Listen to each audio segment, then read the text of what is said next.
அன்பர்களே வணக்கம். இன்னைக்கு வீடியோ தொகுப்பில் சக்தி வாய்ந்த பரிகார பூஜையை பற்றி தான் நம்ம இன்னைக்கு வீடியோ தொகுப்பில் பார்க்க போகிறோம்.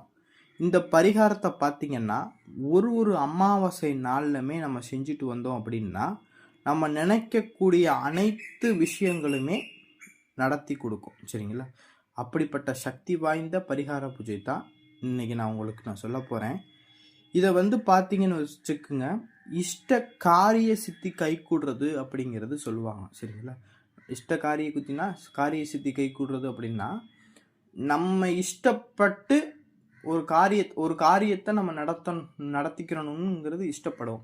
அந்த காரியத்தை இந்த பரிகாரத்தை நம்ம அந்த காரியத்தை நினச்சி நம்ம செஞ்சுட்டு வந்தோம் அப்படின்னா கண்டிப்பாக அந்த நீங்கள் நினைக்கக்கூடிய விஷயம் நடக்கும் அப்படிங்கிறது சுவடிகளில் கொடுத்துருக்கு.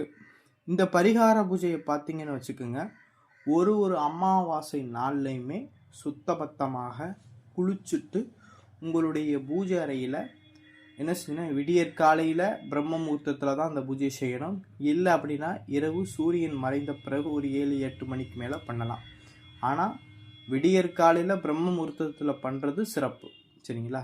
அது முடியாத பட்சத்துக்கு நம்ம என்ன செஞ்சிடோம்னா இரவு இந்த பூஜையை பண்ணலாம். சரிங்களா? இந்த பூஜையை ஒரு அமாவாசை நாளில் குளிச்சுட்டு சுத்தபத்தமாக உங்கள் பூஜை அறையில் நீங்கள் கிழக்கு திசை பார்த்து உட்கார்ந்துக்குங்க. உங்கள் முன்னாடி ஒரு மண் அகல் விளக்கில் பஞ்ச தீப எண்ணெய். சரிங்களா? அதாவது பஞ்ச தீப எண்ணெய் அப்படின்னு வச்சுக்கோங்க, இன்றைய காலகட்டத்துக்கு ஒரிஜினலான பஞ்சதீப எண்ணெயை நம்ம தேடி கண்டுபிடிக்கிறது ரொம்ப சிரமம். அதனால் நீங்கள் நாட்டு மருந்து கடைகள், தமிழ் மருந்து கடைகளில் போய் நீங்கள் பஞ்ச தீப எண்ணெயில் தனித்தனியாக வாங்கிக்கிங்க. சரிங்களா? வேப்ப எண்ணெய் ஒன்று வாங்கிக்கிங்க, இழுப்ப எண்ணெய் கொஞ்சம் வாங்கிக்கிங்க, தேங்காய் எண்ணெய் கொஞ்சம் வாங்கிக்கிங்க, நெய் கொஞ்சம் வாங்கிக்கிங்க, விளக்கெண்ணெய் கொஞ்சம் வாங்கிக்கிங்க. இது எந்த அளவு வாங்குறீங்களோ அதே அளவுக்கு 5 எண்ணெயுமே சரிபாதியாக வாங்கிக்கிங்க. சரிங்களா? வாங்கிக்கிட்டு அதை ஒரு பாட்டிலில் ஊற்றி எல்லாத்தையுமே கலந்து வச்சுக்குங்க. சரிங்களா? கலந்து வச்சுக்கிட்டு அந்த பஞ்சதீப எண்ணெயை உங்கள் முன்னாடி இருக்கக்கூடிய மண் அகல் விளக்கில் அந்த பஞ்சதீப எண்ணெயை ஊற்றிட்டு தாமரை திரி நூல் போட்டு என்ன செஞ்சுருங்கன்னா விளக்கு ஏற்றிருங்க. விளக்கு ஏற்றுறதுக்கு முன்னாடி நீங்கள் என்ன காரியத்தை நீங்கள் மனசில் நினச்சிருக்கீங்களோ அந்த காரியத்தை கண்ணை மூடிக்கிட்டு மனசில் பிரார்த்தனை பண்ணிக்கிட்டு அந்த விளக்கு உங்கள் முன்னாடி இருக்கக்கூடிய அந்த பஞ்சதீப எண்ணெய் விளக்கை நீங்கள் ஏற்றுனீங்க அப்படின்னா ஏற்றணும். ஏற்றி முடிச்சுட்டு நான் ஸ்க்ரீனில் கொடுத்துருக்கக்கூடிய மந்திரத்தை, சரிங்களா, அந்த விளக்குடைய ஒளியை பார்த்த பாரு ஒரு 108 தடவை, இல்லைன்னா உங்களால் எவ்வளவு முடியுதோ அவ்வளவு மந்திர உருக்களை கொடுங்க. சரிங்களா? நல்லா கேட்டுக்குங்க. அந்த விளக்கு ஒளி மட்டும்தான் உங்கள் முன்னாடி எரியுமே தவிர மின் விளக்குகளை நம்ம என்ன செய்யக்கூடாது, பயன்படுத்தக்கூடாது. பூஜை ரூமில் வெண்ணெய் பத்தி, சாம்பிராணி, நறுமணம் பொருட்கள் ஏதாவது இருந்துச்சுன்னா, அது திரவியங்கள் இருந்துச்சுன்னா தொளிச்சுக்கலாம். சரிங்களா?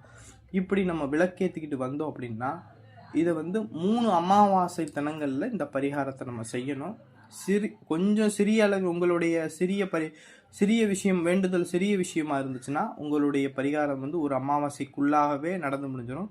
கொஞ்சம் ரொம்ப கடினமாக இருக்கக்கூடிய விஷயமா இருந்துச்சுன்னா ஒரு 3 அமாவாசை நீங்கள் இதை தொடர்ந்து செஞ்சுக்கிட்டு வந்தீங்கன்னா இந்த 3 அமாவாசைக்குள்ளேயே நீங்கள் உங்களுடைய நினச்ச காரியம் என்ன செஞ்சிடும்னா நடந்து முடிஞ்சிடும். சரிங்களா?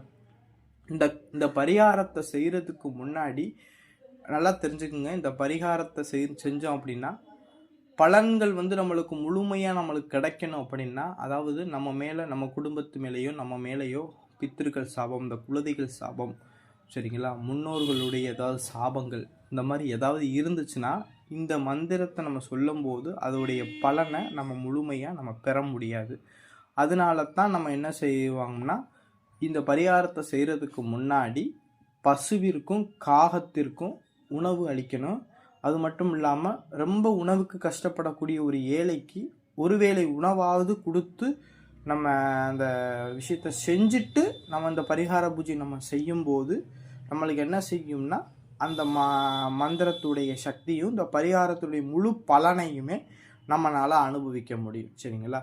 அதனால் உங்களுக்கு என்ன காரியம் நடக்கும்னு நினைக்கிறீங்களோ அந்த காரியத்தை மனசில் நினச்சிட்டு இந்த பரிகாரத்தை ஒவ்வொரு அமாவாசை நாளையும் செஞ்சுக்கிட்டு வந்தீங்க அப்படின்னா நம்ம மனசில் நினைக்கக்கூடிய அனைத்து விஷயங்களையுமே நடத்தி வைக்கக்கூடிய சக்தி வாய்ந்த பரிகார பூஜை இது.